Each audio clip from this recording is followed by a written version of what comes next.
मित्रांनो, एकूणच दसरा मेळावा कोण घेणार, शिवाजी पार्कचं मैदान कोणाला मिळणार, हा सगळा गदारोळ चालू आहे. दुसरीकडे धनुष्यबाण हे निवडणूक चिन्ह गोठवा असा अर्ज शिंदे यांच्या शिवसेनेकडून सुप्रीम कोर्टात करण्यात आलेला आहे. या सगळ्या पार्श्वभूमीवर दसरा मेळावा हा अतिशय महत्त्वाचा होत चाललेला आहे. कारण धनुष्यबाण हा विषय किंवा निवडणूक चिन्ह किंवा पक्षाची अधिकृत मान्यता ही कुठल्या बाजूला मिळेल हा विषय टांगणीला लागलेला आहे. सुप्रीम कोर्टाने आजच 27 सप्टेंबरपर्यंत सुनावणी पुढे ढकलली. त्यामुळे नजीकच्या काळात या दोन गटांमध्ये जी हमरातुमरी चाललेली आहे त्यात काहीतरी घडायचं असेल तर ते दोघांनी एकमेकाला धक्के देण्यापुरतं मर्यादित होतं. आणि धक्का याचा अर्थ काय होतो की कुठेतरी छोटी मोठी निवडणूक असेल त्यामध्ये शिंदे गटाने बाजी मारणं किंवा उद्धव ठाकरे गटाने बाजी मारून शिंदे गटाला धक्का देणं हे शक्य आहे. किंवा मग शिंदे गटाकडे गेलेला एखाद दुसरा आमदार जरी आज त्या गटाला सोडून परत उद्धव ठाकरे यांच्याकडे आला तरी तो शिंदे गटाला मोठा धक्का बसू शकतो. ही साधी सरळ गोष्ट असते की हां, एक जरी फुटला, अच्छा आता गडबड झालेली आहे, आता शिंदे गटामध्ये घबराट झालेली आहे, धीर सुटत चाललेला आहे, त्यामुळे आणखीन हल्ले केले तर आणखी किती आमदार जातील, अशी घबराट शिंदे गटामध्ये पसरू शकते. त्यामुळे एक आमदार जरी शिंदे गटातला फोडता आला तरी तो शिंदे गटासाठी उद्धव गटाने दिलेला धक्का असू शकतो. पण तशीच उलटी बाजू पण आहे. अजून हे सगळं टांगणीला लागलेलं आहे निवडणूक आयोग आणि सुप्रीम कोर्ट. अशा वेळेला जे काही आत्तापर्यंत निष्ठा दाखवलेले मुठभर, म्हणजे उद्धव ठाकरे यांच्या भाषेत मुठभर निष्ठावंत देखील फार मोठी लढाई मारू शकतात नासलेल्या पसाऱ्यापेक्षा. त्यामुळे हा जो नासलेला पसारा आहे, म्हणजे शिंदे गटाकडे गेलेले आमदार, शिवसैनिक किंवा खासदार, विभाग प्रमुख, पदाधिकारी जे कोणी असतील ते सगळे नासलेले आहेत.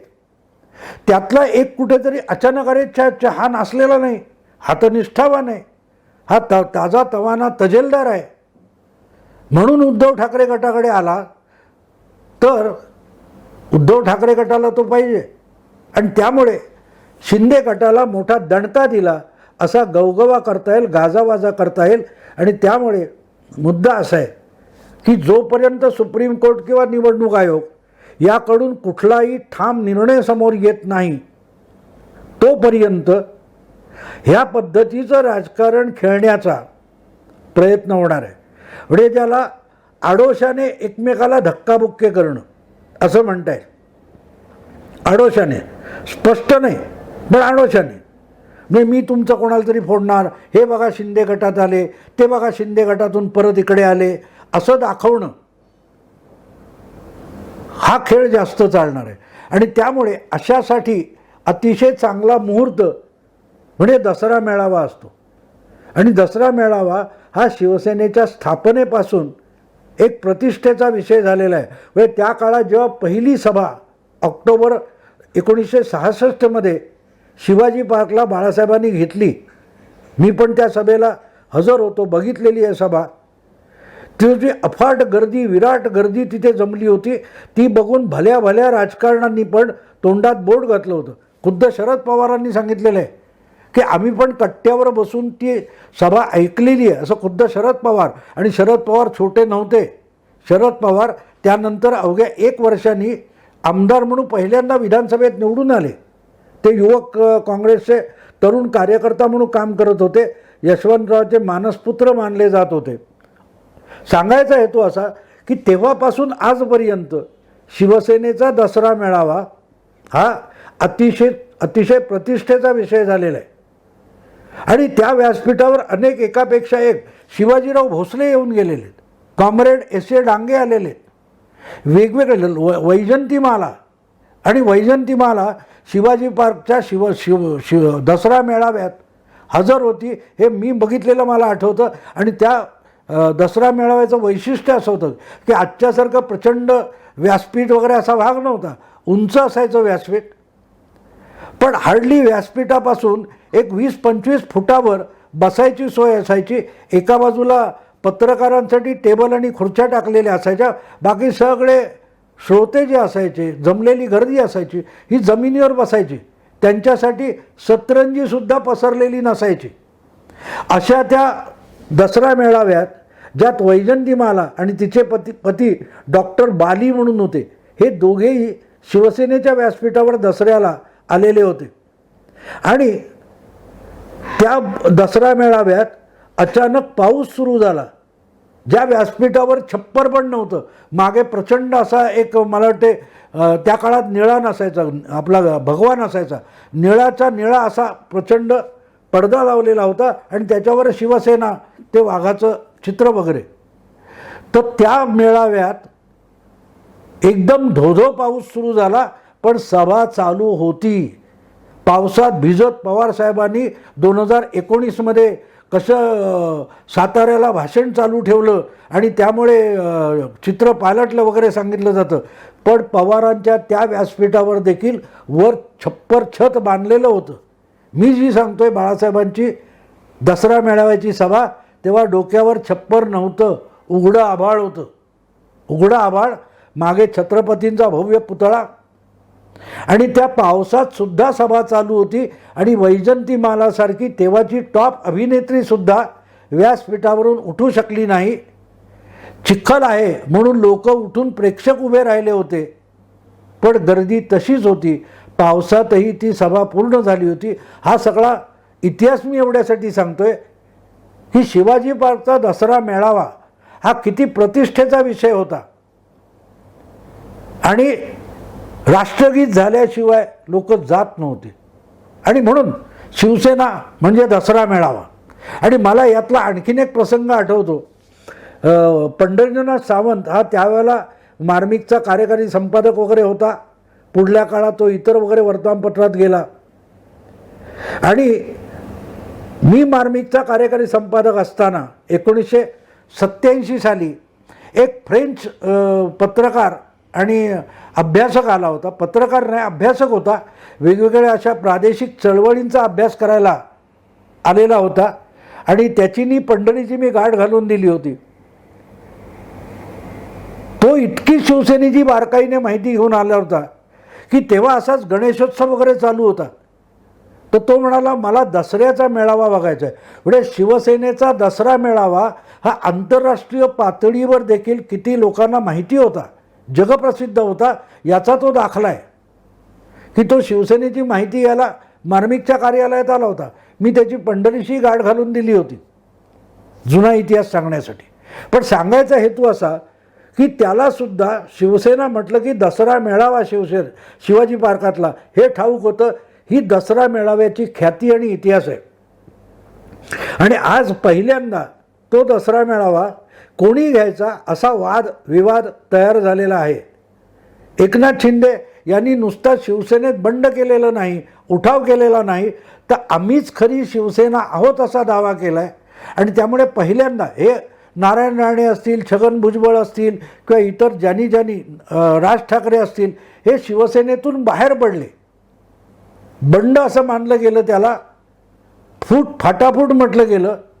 पण शिंदे यांच्या बंडखोरीमध्ये, उठावामध्ये एक वेगळेपण आहे की ते स्पष्टपणे सांगतात की आम्ही शिवसेना सोडलेली नाही, आम्ही शिवसैनिकच आहोत, आम्ही शिवसैनिकच राहणार आहोत, पण आम्ही बाळासाहेबांचे शिवसैनिक राहणार आहोत. याचा एक दुसरा न बोललेला अर्थ किंवा दावा असा आहे की आम्ही शरद पवारांच्या शिवसेनेचे नाही.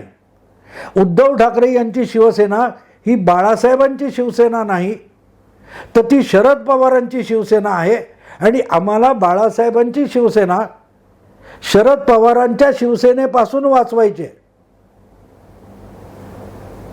पवारांच्या कब्जात गेलेली, तावडीत सापडलेली जी शिवसेना आहे ती बाळासाहेबांची शिवसेना वाचवायची. आणि बाळासाहेबांची होती तशी शुद्ध हिंदुत्ववादी शिवसेना आम्हाला राखायची, वाचवायचे, टिकवायचे, ही एकनाथ शिंदे यांची भूमिका आहे.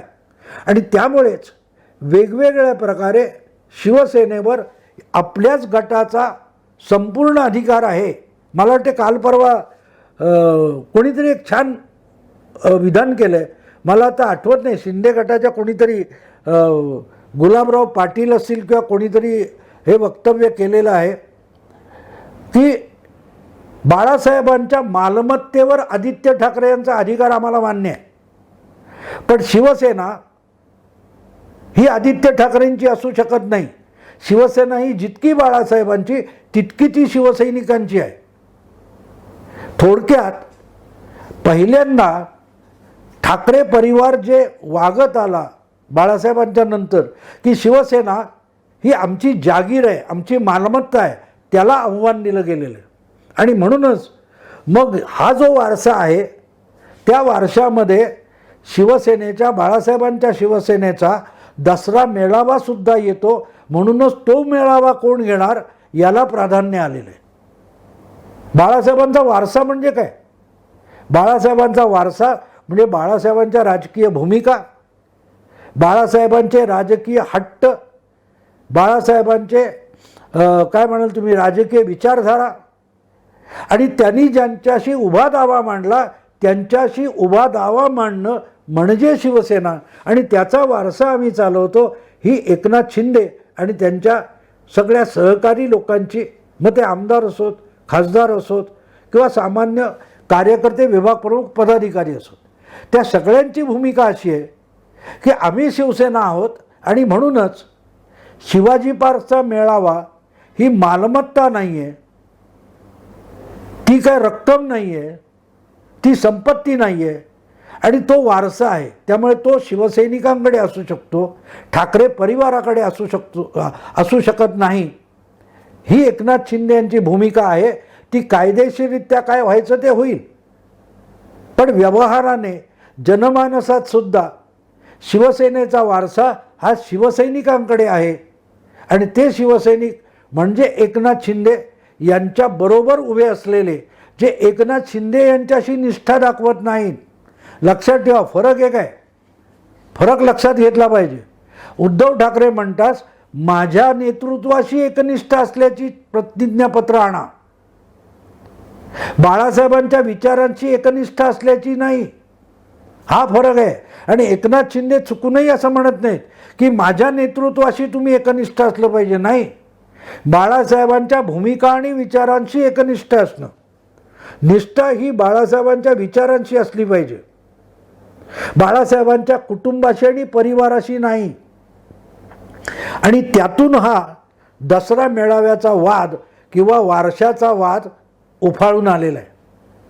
आणि आता मी जेव्हा सुरुवातीला तुम्हाला सांगितलं आहे व्हिडिओत की अशा वेळेला त्याचा जो कायदेशीर निकाल लागायचा आहे त्याला जेव्हा विलंब आहे, जवळजवळ 8-15 दिवस वेळ लागणार आहे, 20 दिवस लागणार आहेत, 3 आठवडे लागणार आहेत. अशा वेळेला दोन्ही गटातून शांत बसून चालणार नाही. आपापलाच हक्क कसा आहे, आपलाच अधिकार कसा आहे, वारसा आपल्याकडेच कसा आहे हे सिद्ध करण्याचे दोन्हीकडून पूर्ण ताकदीनिशी प्रयत्न होणार. आणि म्हणूनच मग बारीक बारीक गोष्टीवर धनुष्यबाण आम्हाला मिळणार नसेल तर उद्धव गटाला सुद्धा मिळू नये हा दावा सुप्रीम कोर्टात केला गेला की नसेल तर निशाणी गोठवा. पक्ष खरा कोणाचा, शिवसैनिकांचा की ठाकरे परिवाराचा, हे ठरवेपर्यंत पाहिजे तर निशाणी गोठवा. हा पवित्रा एकनाथ शिंदे यांनी घेतला. याचा अर्थ सरळ आहे की प्रत्येक बाबतीत बाळासाहेबांचा वैचारिक वारसा